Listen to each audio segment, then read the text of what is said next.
Cheers we to got, getting blended. I was about to say, yeah, you took it out of my mouth. That's not what she said.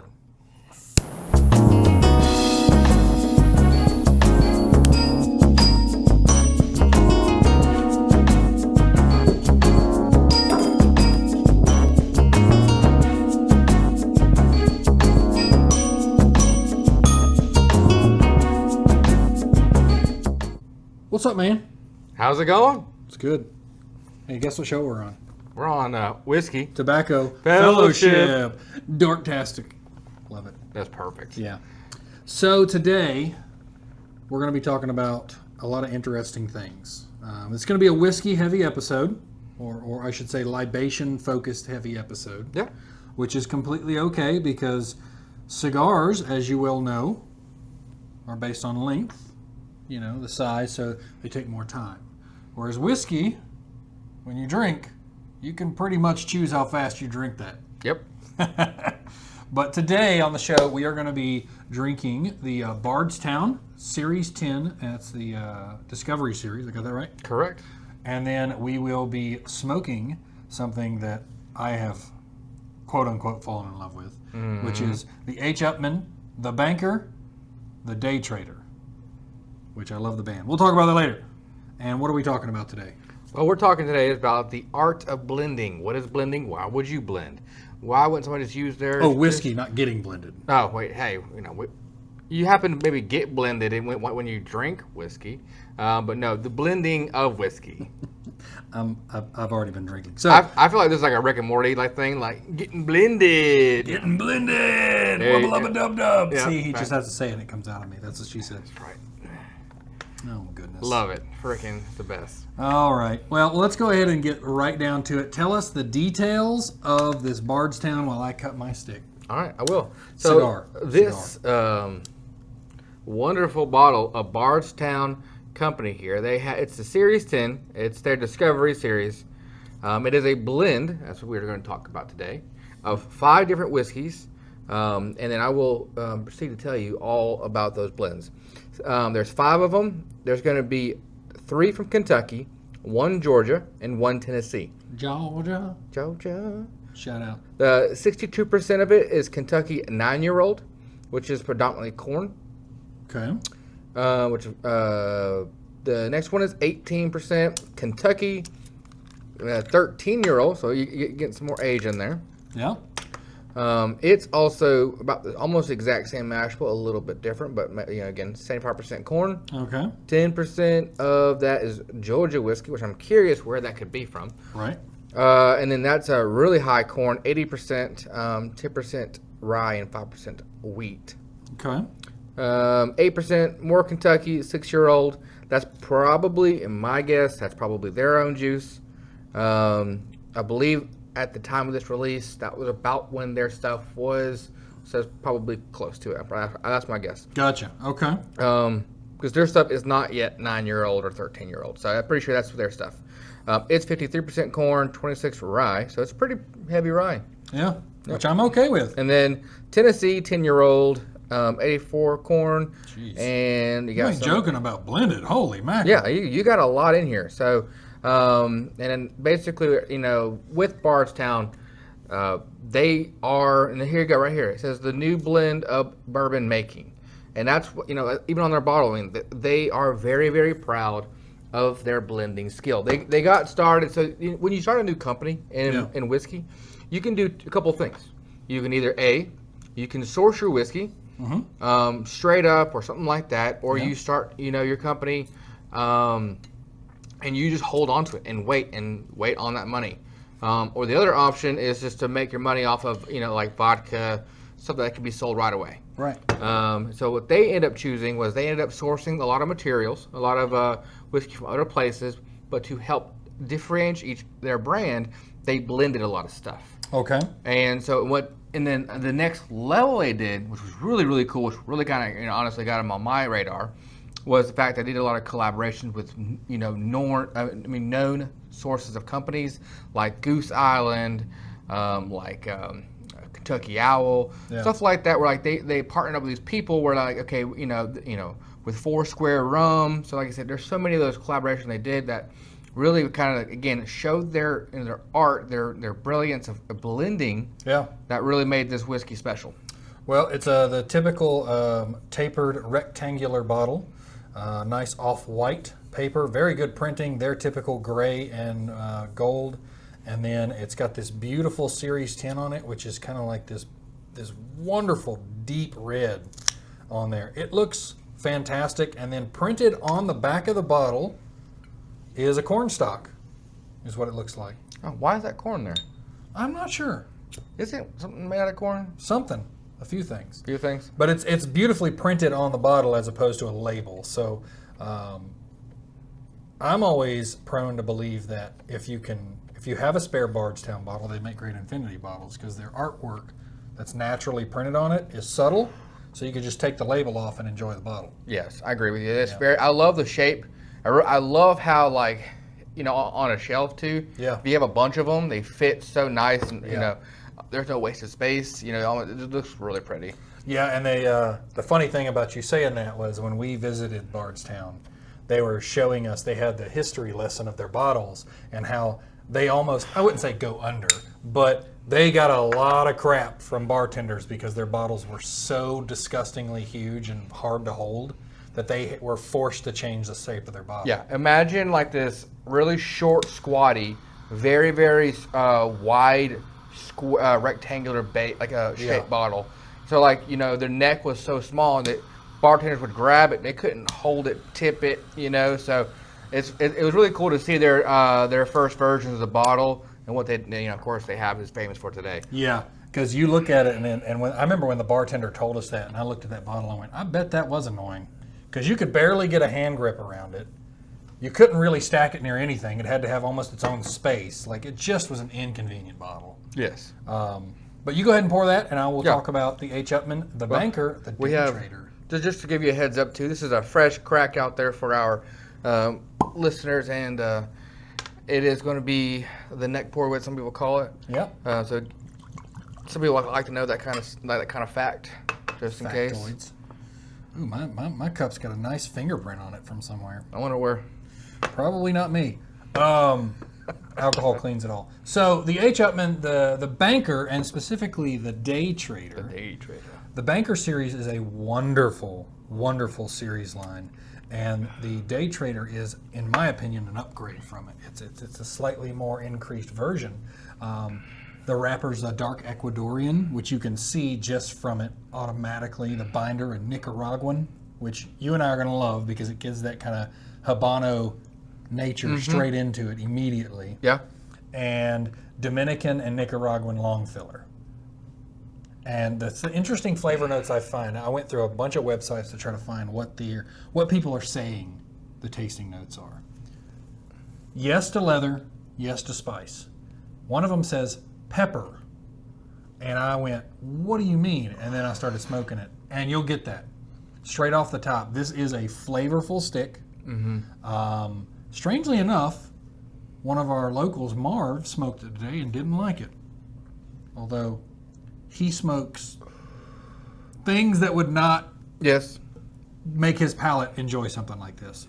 That's a really polite way to say he's got bad taste. Well, everybody has their own taste, but the thing is, not everybody's gonna love everything. But but that's not too big of a surprise from Marvin. Yeah, definitely not. But definitely though, off that first few pulls, like you said, same thing. I do, get a little peppery. Yeah. It doesn't help that I had like something that was fairly spicy. Yeah. For dinner today, but it's definitely really, really good. Yeah, I would say this sucker is.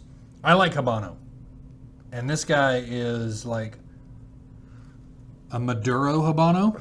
I was about to say it's a little bit like extra Maduro in there. Yeah. Like a little extra click up from just normal Habano. And the Daytrader is really nice. The Banker series has that nice, beautiful green label. It's got that half circle thing on the top that looks like it belongs in a bank, and the Daytrader is a separate band right under it, also in that green, but it's got that bar graph style stock market thing on it, which goes with the Daytrader. Yeah. It is a phenomenal stick. I am so glad the stores around here finally have some. Because, we've had to order them online just to get some. Yeah, we're a big fan of H. Upmann stuff. Of course, not everything's perfect, but at least in our taste, palate. But a lot of the stuff they're bringing out is really, really good. Well, you're looking at the overarching company that owns it, which is Altadis, and they make a lot of different brands. I'll let you look that up on your own. The H. Upmann series is probably the best, in my opinion, the best out of everything else they make, which I know some people are going to be like, how dare you say that, because some of the other ones are way more popular. But I'm sorry, the H. Upmann series is a classic. It's tried and true. I enjoy it every time I have it. But I haven't sipped this yet. It is delicious. Yeah, I get it right away. I get, of course, the classic bourbon notes. You get the vanilla. You get some like maple a little bit, little brown sugar, something like that. But I was trying to pinpoint what was something like that little bit of differentness to it. Like something else that was like a little bit of like on the back of the palate, on the tongue, and I'm trying to figure out what it was. And so I went to go glance at the tasting notes, and I'm like, I think that's what it is. It's a little hazelnut. I get like a little hazelnut, like almost like a. Yeah, I can see that. I almost got an aqua taste out of it, like a really watery, kind of like pure spring water kind of feel. Okay. But with more earthiness to it. So like it's from the mountains. Maybe it's like a little minerally then? Yeah. I could see that, for but sure. Bardstown, everything I've ever had at Bardstown has been amazing. One thing we didn't say is 114 proof. And for that, that's drinks. You drinks would way underneath that, too. I could give that to any guy in a cigar shop and not tell them and go, guess the proof, and none of them would guess that. I wouldn't have guessed it. I didn't even look, actually. This whole time I didn't look, so I just kind of was like, I'm curious. Yeah. That was very smooth for 114. Yeah, very smooth.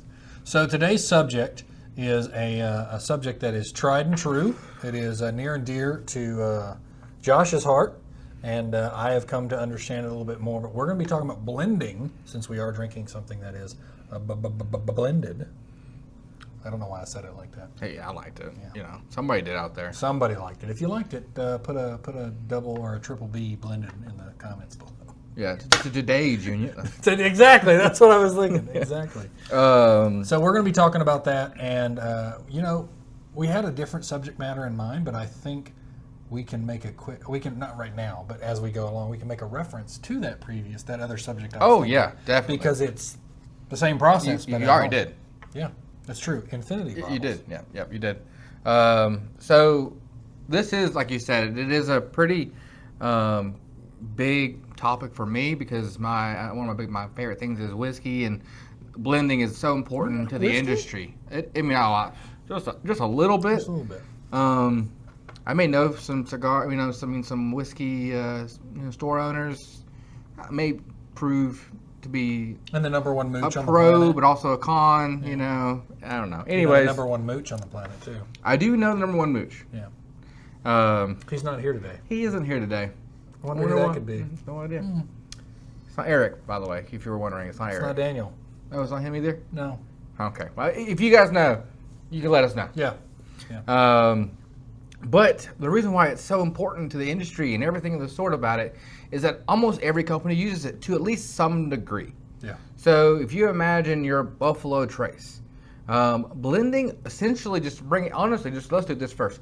Blending essentially just means putting more than one barrel together to make some form of batch. Right. And so a lot of companies, Woodford, Buffalo Trace, all those things you get from whiskey is coming from multiple barrels, of course. It's not the one barrel going into one thing every single time. They don't just use one barrel, dump it in a vat, put each that in. That would be a single barrel product. But this is so basically most things you do, and this is what the number one reason why your blending is important is consistency. Right. It's what they do, and what the importance of a master blender for a distillery is consistency. So what they'll end up doing is tasting things, and if it starts getting off profile from what they know Buffalo Trace is, or what they know this brand's taste profile is supposed to be, they'll try to, they'll pull a barrel or pull a batch of barrels that help counteract the profile is going away from. That's the reason they call them master blenders, because it's not just we're not master blenders. No. Like, Josh is good, But Josh is not master blender good who can detect like, well, this one ratio of this is off. I can pull it from barrel 120. And like, no, these people are masters for a reason. They have spent decades learning how to do it. You're talking about most of these people, like, they're growing in their industry with behind other master blenders or within the industry itself. Yeah. In some form of capacity, they're in there doing it.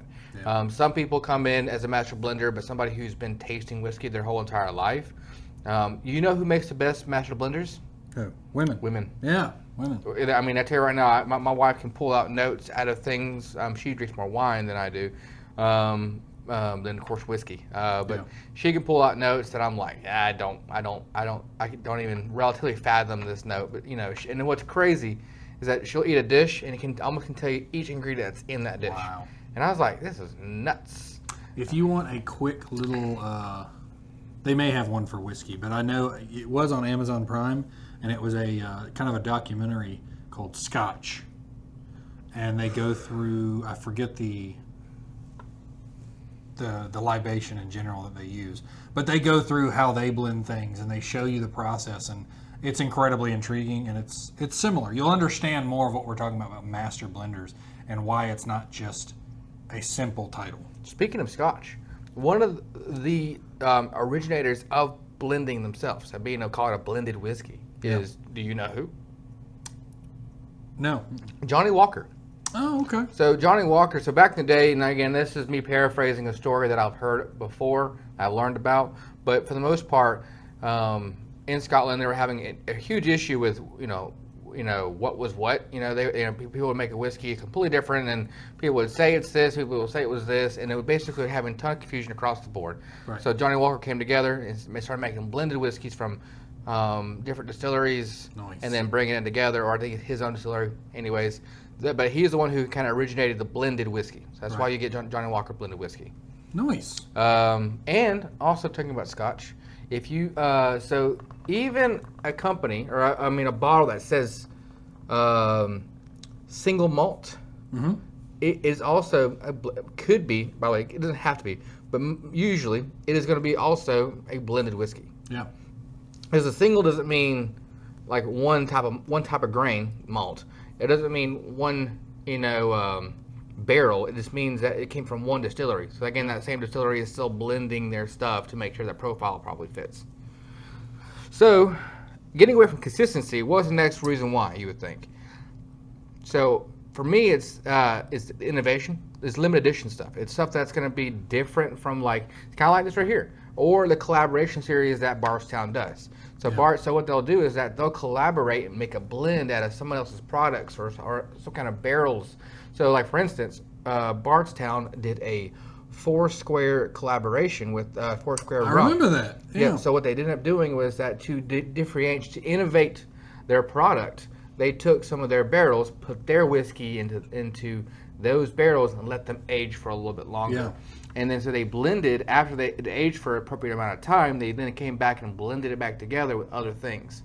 And it ended up making just a incredible whiskey that everybody loved. I mean, everybody that, and then honestly, it helped put Foursquare on the map for a lot of bourbon lovers, because it just really was, it just shined from, a lot of the other collaborations for me in particular. Yeah. It's, that's what you're looking at. It's like, innovation. So do you have anything on top of your mind? No, this is a off-script question or anything like that, but do you have anything that you could think of that would be like an example of that? Well, I mean, you get, there's a collaboration they had with the My Father cigars and Tatawahe. Oh, yeah. And they purposely had their rollers and whatnot blend it all together. Not rollers, but their master blenders, their version of it, blend the stuff together to come up with it. We smoked them a few times. And we've enjoyed it, and you'll see that across the board. As far as the cigar industry is concerned, at one point, Asylum and I believe it was Drew Estate came up with their flavored versions. I don't know if they did very well. I haven't seen them in very many shops, but it was interesting to see them approach that from a cigar point of view. Yeah. I think you get less of that in the cigar industry than you might get in the libation industry, simply because cigars are it's a pretty guarded secret, like how they're doing it, how they're maintaining it. But this cigar in general that we're smoking, the Banker Daytrader, it has a blend of Dominican and Nicaraguan, which is a very interesting blend because the one has a more natural and one's a much stronger, which is what we're getting that Oscuro Maduro kind of flavor off of this. And so there's that level of blending mixed in with it. And I think that's what redeems this one, because unfortunately, I say that because I'm a cheap bastard. The MSRP is 15, around 15. Okay. So I've enjoyed everything H. Upmann's made. Therefore, $15 is not out of my realm of belief for something this good. And the blending of the Dominican and the Nicaraguan, typically I don't see that too often. Yeah. I think it's honestly a very great blend. I think it really goes together very well. I'm really enjoying it, and so I really agree with you on that. And the tip of the tongue comes in with the Nicaraguan, and the back comes in with the longer Dominican. Yeah, I guess that pepper probably coming also from that Nicaraguan tobacco. That's what I like about it, is it's complex. It goes one and then the other. And then you have chosen this wonderfully blended whiskey to go with it because this doesn't overpower this. These two are, I'm not going to say diametrically opposed because they're not like harsh to each other. Yeah. But they're yin and yang to each other. They definitely complement each other very well. I am excited for the dip whenever we do the dip here in a little bit. Dip! The dip. But you honestly, just to segue back from what you just said, which was perfect, exactly what the next thing is on my list of like things of why we blend things, or why whiskey people blend things. But you know what? You heard something really anecdotal and has nothing to do with any of this? Tell me. Do you know the guy who invented the Segway died on a Segway rolling off the edge of a cliff? That is not a joke. It actually happened. No. Yep. He was on his own Segway and went all over a cliff and died. Wow. Anyways, back to Josh's point. Segue off to the Segway that went off the mountain. That's right. Is the fact that you talk about like those two tobacco leaves from different regions, elevate the product, elevate the cigar. Certainly. And that's the reason why, that most people are going to do, blend whiskeys is to elevate and make that flavor more complex. And so if you look into the cigar realm, it's like saying a puro, but even not even just a puro, but it's like one type of tobacco. Because I've heard a lot of people talk about a puro, but it's just like there's different levels of puros where like you have at least to one degree you have different types of the same Dominican or same Nicaraguan because tobaccos. we've done like the La Dueña, which Exactly. is a Nicaraguan puro, and we've done another one that was a Nicaraguan puro. Yeah, not even the same. Nothing close, because the fact that and hearing from my father, Rep Eric, which was shout out to Eric, is that he explained to us like how much detail went into the La Dueña and how many different layers of tobacco that it went into it to tell you how good it is. And what's funny about that is I feel like when they made the La Dueña, the way he described it was typical Nicaraguan puros are across the board, in my opinion, very similar from company to company because they're puro. Yep. The La Dueña, on the other hand, they purposely tried to mix different Nicaraguan tobaccos and subtleness so that it wasn't like a normal one. That's the reason we were kind of off-put by it in the beginning. Okay. Yeah. That would be my summation of it. So the reason to like you just said, it's the same reason why whiskey companies will go and they'll grab different things to blend, even within their own warehouse. Yeah. Whiskeys on the top rack of their rick houses, it's going to be starkly different than things on the bottom. Right. You're going to have way more probably oak because of that extreme more heat on the top where it's going to expand and contract all that woods. You're going to have probably you're probably going to have less yield in that barrel because of the evaporation that's going to occur, the angel share. Yeah. On top of that, also with the oak infusing with that whiskey and pushing it back into the barrel, so that or there's going to be, and then on the bottom, not as much heat hit it. Right. So it's going to be the impact of oak is going to be so high, but the aging of just the outside of that wood and the caramelized bits from the charring process probably going to have honestly a more telling story to that whiskey's flavor profile. And it makes me think like we talked about the Rickhouse collapse at Jack Daniel's. Yes. And I went, as soon as you said that, I immediately thought, I wonder if their master blenders were like, oh man, that was the section I was pulling this from to blend this. We're going to have some trouble. We need to start thinking this through. Could be. I mean, it definitely can be. With their process, how big their facility is, they probably have some decent backups to pull from. But honestly, like you said, if you had a smaller distillery that had one or two warehouses, that'd be a devastating thing for them because of the fact of they are probably they have a pretty in depth. They'll taste it and then they'll give their notes of what it is and when they want to pull it, ready to pull and what the leading characteristic flavor is, if it's, hey, this is predominantly more oak than we would like, so we want to make sure we pair it with something that's sort of sweeter. Or no like oaky afterbirth. No oaky afterbirth, no pitted prunes, nothing like that. Oh, gosh. But, man, if you start building these flavors together, you start making some crazy stuff. So, like, for instance, this right here, and I love it when, you start blending things together, and again, it's sort of the innovation side too. Is that a thing called the burr rye kind of came up? I feel like recently, I've been here, the last few years. Yeah. A burr rye just means that it's a blend of bourbon and rye, which is pretty wild, right? That is kind of wild, yeah. And technically, the other bottle I was telling you about today, which will be a hint for the future episode, is that it's actually a burr rye too as well. Okay. It is actually a blend of bourbon and rye. So pretty Best of both awesome stuff. worlds. But this right here, though, you got the Bardstown Discovery Series. The Bardstown Discovery Series. Now going away from that what I was just talking about, but to the one we're drinking now, it is from 3 different states.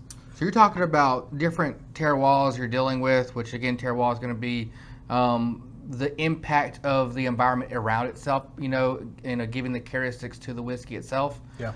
And then also different points of grain mash bill. So, I mean, a lot of these are going to be, of course, they're all bourbon, so they're going to be a majority, corn. Right. We all know bourbon is 51% corn. Yeah. But it's, you got all these different things you're looking at here with high rye and then wheat in there, and you got other things like that, malted barley, which giving this thing so much more complexity. So it's been great. Yeah. Well, let's get into a little bit more detail right after these messages from sponsors that I don't know about yet that may or may not be there. They're wonderful, right? Totally. Yes. Thank you to... And we'll see you right after this.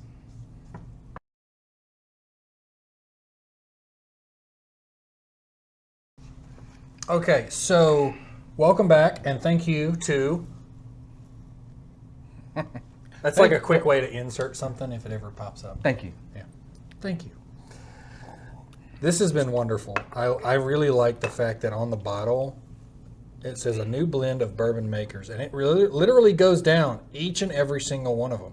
Like you were saying, Kentucky to Kentucky, Georgia, Kentucky, Tennessee, and it lists them all out like a flavor profile. You know what this made me think of in the middle of you saying that? What? Before our break was when you think about your infinity bottle, which we're going to be going into more detail on another episode of that. If you are wondering, what should I do for an infinity bottle? Our quick summation, if you wanted to get a good idea before you start your infinity bottle, is get something blended like this and go, so this is what they do. Let me see if I can find similar things with similar percentages and just map it out. I'm not saying do it, but map it out because you can find all this stuff online. So you could play a little game with yourself. You're at your office. You're sitting down. You're a little bored. You're taking a break. Like you do with your 3 screens at your office. And you go, I'm going to try to find me a Kentucky bourbon that's roughly 10 years old that is corn, rye, and malted barley, roughly 78, 13, and 9% respectively. And you're just going to go look for that. And then just put them down on your Excel sheet, write them down and go, these 3 bottles, back it up and go, let's find cheap versions of this. And maybe I'll try that. That's just a quick way, because they've done blending, right? Yeah. We're not master blenders. No. We are master at getting blended. You mean you could become one. That's right. You could slowly become one. Analyze what the masters have done. That's what they did back in the old days with art, right?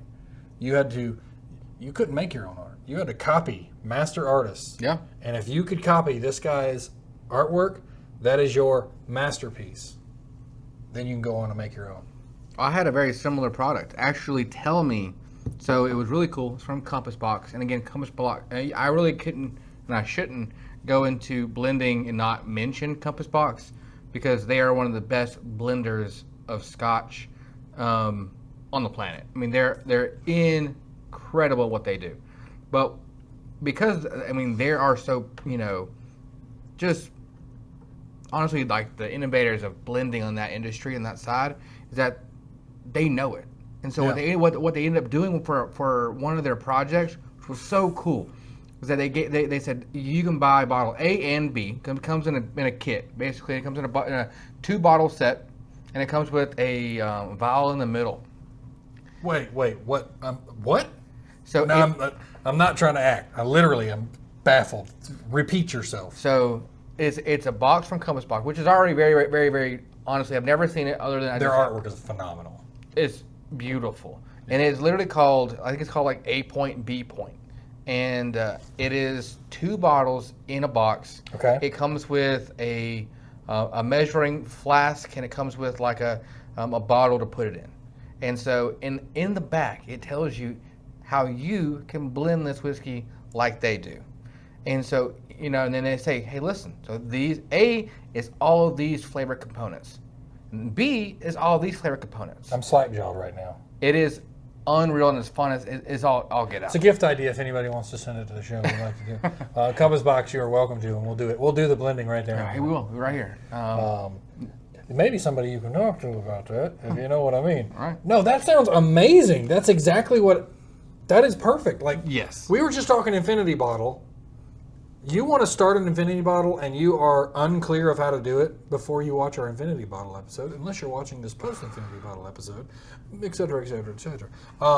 That is a great way to do that. Yes, it is so cool because, they give you like, a couple of like just short recipes, 50-50, 75-20, 25-75. And then they tell you, like, once you do those three blends, if you choose to do that, this is what it's going to kind of turn out to be.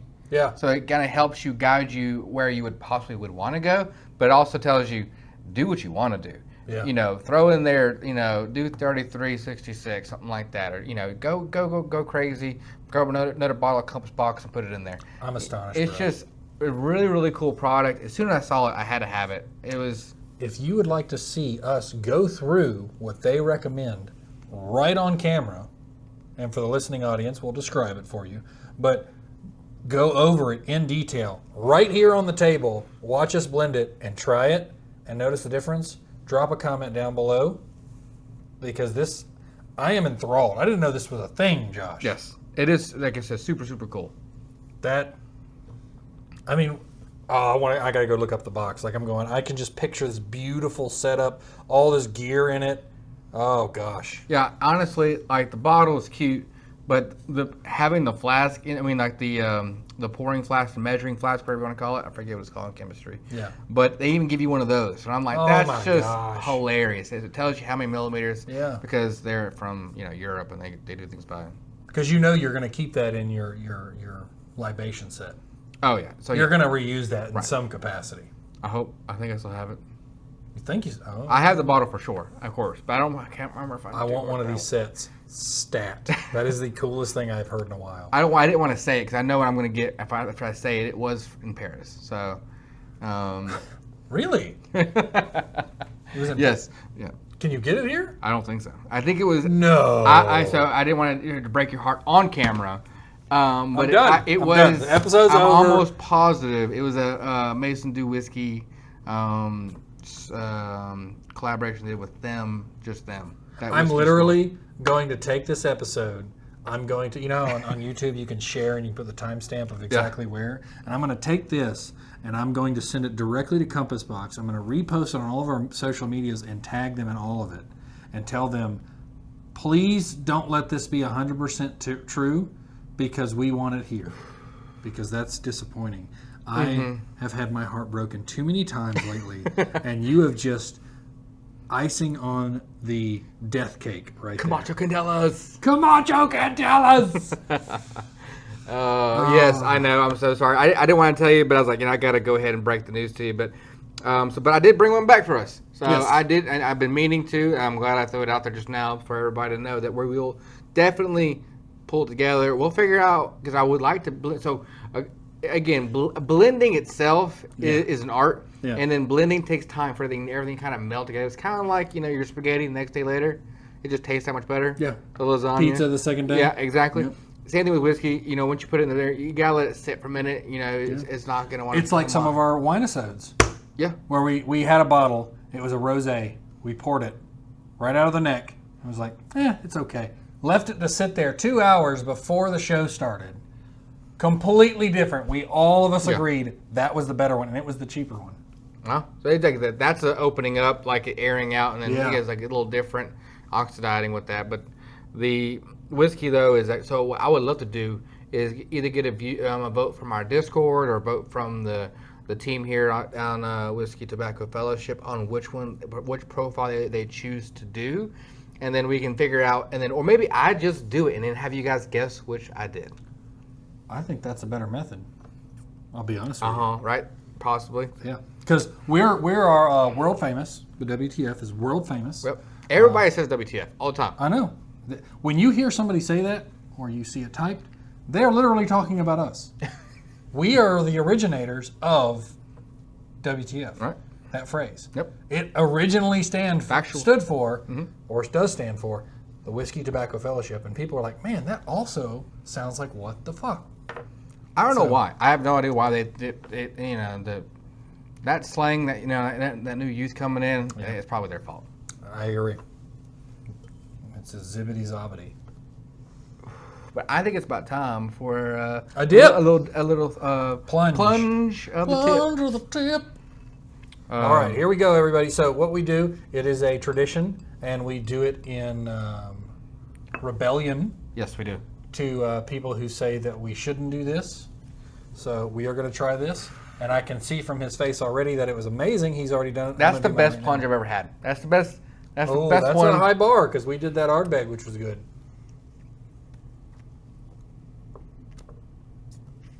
I got so much citrus on the tip for some reason. Yep, I would agree. It was just a wild first pull. That's going to be a hard one because that's what she said. I can't help it. It's ingrained. I've seen The Office 190 times, all 9 seasons 190 times. That's hard because that Ardbeg Ardcore. You're right. That one had more flavor to it. Yes. This is number 2. 100% number 2 plunge. Yeah. For me, what had happened was that when you did it, it gave the wrapper a new taste. Yes. It didn't necessarily make the actual pull taste different. It was the wrapper itself. So it's almost like an infused cigar realm, like you just had a sweetened tipped, with almost like this orange curacao kind of taste to it. So now what this does for me is it mellows it out. Like this is this beautifully mellow blend of Bardstown with this Daytrader. It's now the cigar and the bourbon are now blended together. Oh my goodness, full circle. Full blended circle. I mean, Cheers we to got getting blended. I was about to say, yeah, you took it out of my mouth. That's not what she said. By the way, there is a special prize for somebody who can point out all the pop culture references and Office references specifically. So be the person who does that. We accumulate them over the season, not just the episode. So be that kind of nerd. I dare you. Or not. You're not good enough. You couldn't do it. Yeah, don't be part of the fellowship. Don't do it. Yeah, don't do it. You're not going to do it. You're not going to do it. You can't be part of it. Yeah. So this has been wonderful. Is there any other thing you want to tell us about this that might be something that you can take home as far as this blending process, this whole thing? We didn't say the MSRP on this. Even though this is a very special bottle, what's the MSRP on it? So the MSRP of this bottle, and again, this was released, I think like a year and a half ago, maybe 2 years ago. Yeah. I can't remember exactly when. The MSRP was $140. Yeah. I've seen it drop a little bit here and there at some stores. I don't know how I did it, but I got it for $100 today. Oh, wow. So I got it a lot less. So Yeah. when I saw it, I immediately picked it up. I was like, I'm 100% going to buy. Because I have the 11, and I have another one. So basically, what's a really cool thing, and again, it's just something to tell you about this whiskey, about the Discovery Series in general, is that I believe, if I'm not mistaken, it's the same one, that they try to always integrate their own whiskey back in this blend. So they'll blend other things, but they'll also throw their stuff in there. So they're trying to use their distillate into their products while also just elevating the flavor profiles because their stuff's so young. Yeah. So that's a lot older, so it makes it just more rounded and a better tasting product. Gotcha. So What would you say, just generally speaking, since this is kind of a specialty bottle, what's the general MSRP of Bardstown? So Bardstown has an Origin series. They just kind of came out recently with some of the new ones because their products hit 6 years as of last year. Yeah. So they're all about 6 years. And I would tell you, for me, when a whiskey becomes like actually pretty dang good, and not all, so it's just not a blanket statement by no means, because I've had younger stuff that's been pretty dang good, especially like in Texas. But 6 years old is about right where you're like, okay, I'm going to start actually giving that some chance when it hits 6. If it's younger than 6, I'm probably going to be very skeptical of buying it. Yeah, I've had some bourbons around here in Birmingham that were into that, and you're like, this is amazing, and you're like, not really. It's way too green. Yeah, I'll wait. Yeah, definitely would. But so their Origin series is about $50, which 100% buy. It is actually it's good. It's a good price. A lot of people, the whiskey community themselves, they really put that whiskey as some of the best bang for your buck. Yeah. Right there with Green River. Well, see, I tend to see, from the cigar shops and all that, the general price range that most people are willing to pay is around $30 for a bottle. Yeah. And I can tell you, I am a stingy MFer.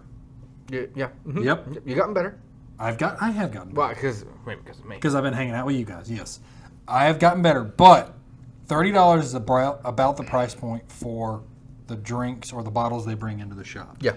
I would tell you, as somebody who's very stingy with bottle purchases, that $50 for the Bardstown stuff is worth it.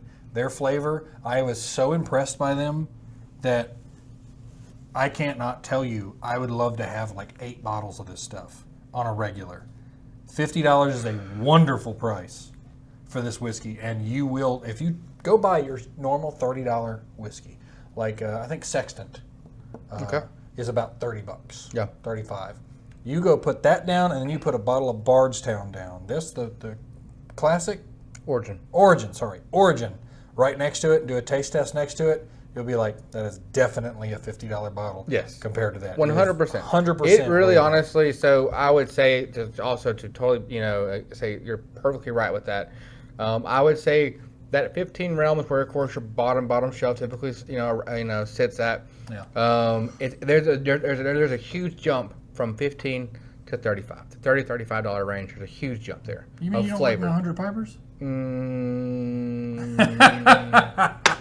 Whoever likes it, likes it. It is good for what it is. It is good for what it is. Yeah. Yes. So that's why it's always hard to say that, because it is, their pricing point and what it's supposed to be. Not every, well whiskey or something you just want. Side note, blended scotches, it is the best blended scotch. I've tried the other super cheap ones. They're nasty. 100 Pipers is the best cheap blended scotch. It's a sophisticated WTF swill. certified.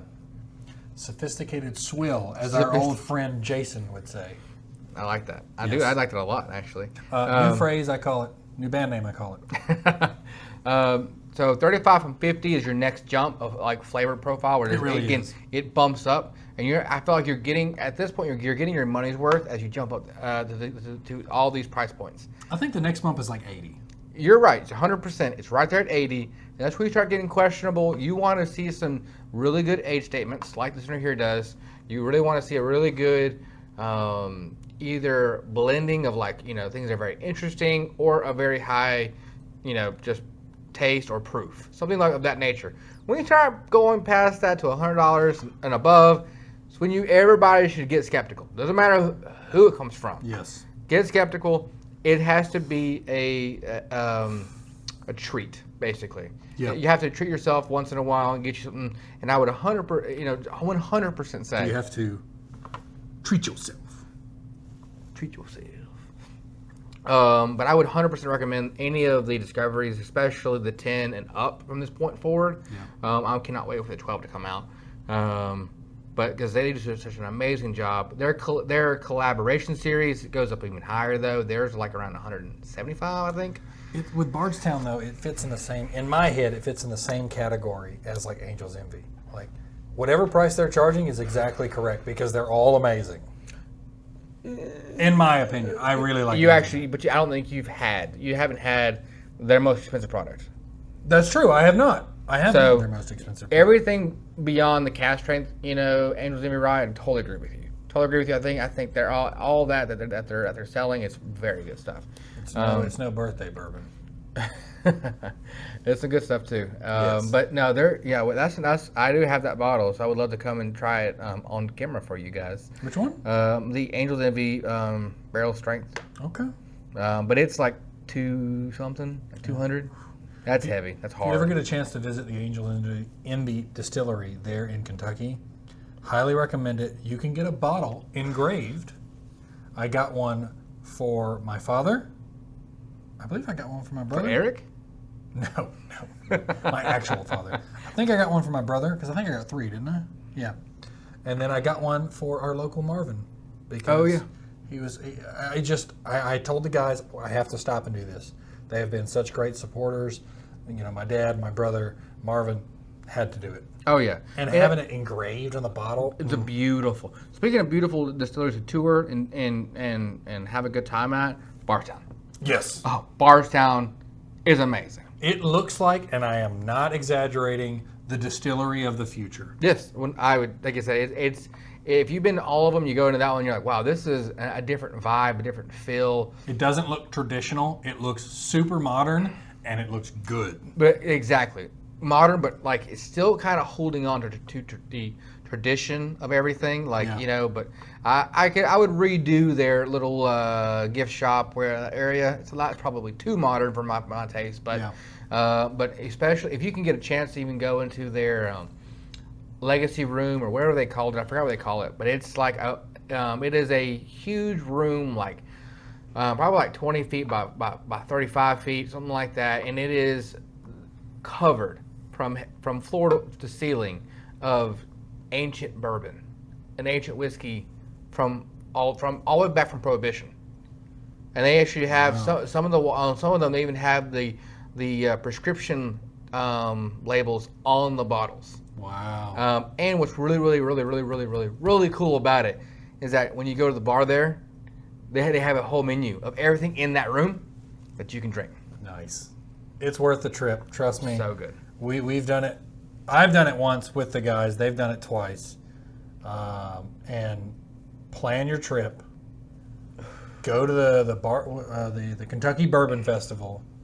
Plan your trip around that, because I'm telling you, if you've never been, it is worth your time. Especially if you're new too, because that festival. I mean, pace yourself. Whatever you do, pace yourself.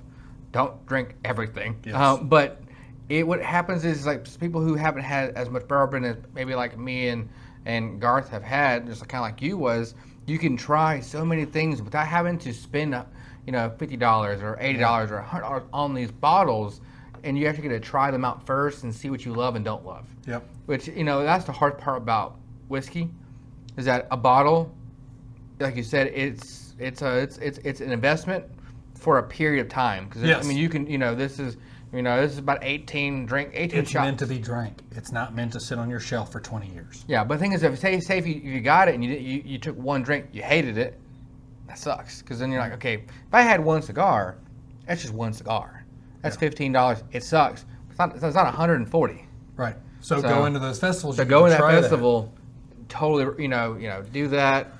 And you know what I learned from all that? What'd you learn? Thanks to you, my Yes. friend, was VIP is the way to go, even if it's the minimal VIP, because you may think to yourself, and this is me, Stingy Devin, Yes.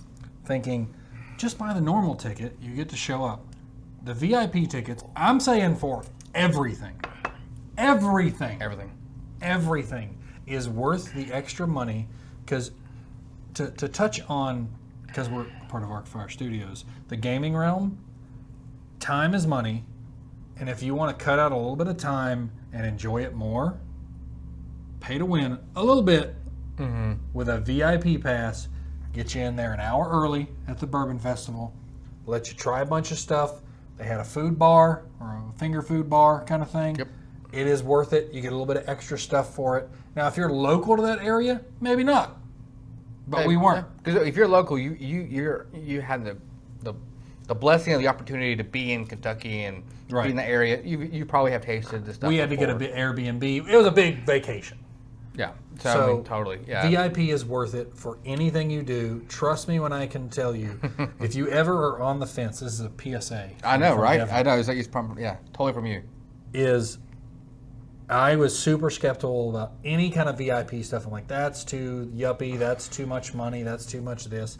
But I can tell you from personal experience of hanging out with these guys and doing that VIP stuff gets you a better experience. I'm not talking the high-end VIP, because the Kentucky Bourbon Festival had like a tier higher than what we did. Tiers higher. And we just did the first version. No, we did the second version of it. We technically did the second one because it to elaborate on that story, the first one was just entry. The second one basically just got you a free bottle of whiskey. Right. So it basically paid for itself because you were getting a bottle of whiskey with it. So right. it made no sense to do the one. You really want to do the two. And you also got a free flask. Right. It's pretty, but whatever. But didn't work very well, No, which is incredibly disappointing. And I would like to tell you guys, if you ever see this, that year, 2022, I believe, was incredibly disappointing in their flask. It looked cool, but was not functional.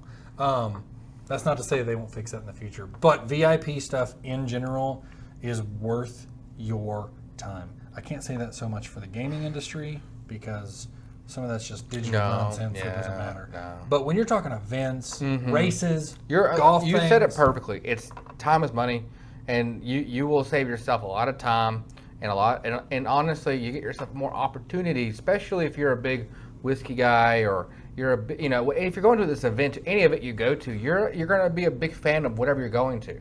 So whatever you're going to, you get so many extra perks that help, really just, because for me, I always look at events as like experiences, and you want to have those best memories of those experiences as possible, and it just elevates them to It takes a lot of the thinking out, because like I know you're a huge planner. Like we had an Excel sheet with time frames because he's really good at that. But VIP takes a bunch of the stuff out of the way, because I remember reading that and going, wait, there's a whole section where you get a locker, you can store stuff. They have finger foods. And relatively like a little bar, a whole tent just for VIPs.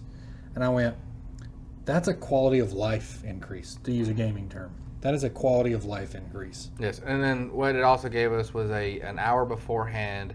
So any distillery that was going to give out special limited bottles, you had the first picks at all of them. Yeah. And sadly, and again, I hate this for everybody else who was just general admission. Sadly, by the time general admission came through, all of those special limited bottles, most of those bottles were already gone. Yeah. So, and again, not to discourage you if you're looking right now, because again, this is going to come out, in a couple of weeks. Yeah. From exactly when we're doing this. Those tickets are already out. The VIP, I guarantee it, because they sold out last time we were looking at it.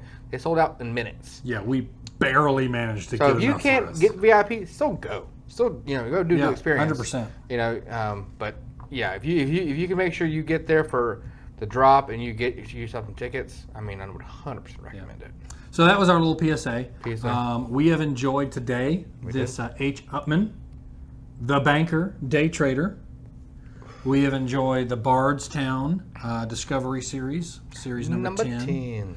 It was wonderful. The dip was, I would say, number 2 so far of all of our dips. I would 100% put that on my list, so I can store it away for later. And you know why we can 100% claim it as number 2? Because normally we have to have consensus. Is Jabroni's not here, so he can't debate it. It has to be number 2. Yeah. It is officially number 2. Because I would agree with you. We both agree. So already he's outvoted, no matter if he thinks it's the other ways. That's right. Remember, like, share, subscribe. Please leave a comment. Leave a comment again. As one of my other favorite podcasters says, juice the algo. Juice that algo, man. Juice it. Yes. Juice it like a Polaroid picture. That doesn't go together. And please leave us a review. We post on Apple, Spotify, Rumble, YouTube. All of it's out there. Please leave us a review. We'd appreciate it. Maybe. Anakin's feet page? Oh my god. Okay, no. Maybe not. I love that name. Oh, that's wonderful. Oh gosh. It's getting late and I have not eaten anything today. We're going to see you guys next time on the next exciting adventures of Whiskey Tobacco Fellowship. We'll see you then. Remember, don't kill anybody, and if you do, don't tell me about it. Please. Please don't. Or just DM me at least. No. That's I mean, maybe you signal. Possibly. You know what? Chicken. No. Tell Metal. Tell Garth. Don't tell us.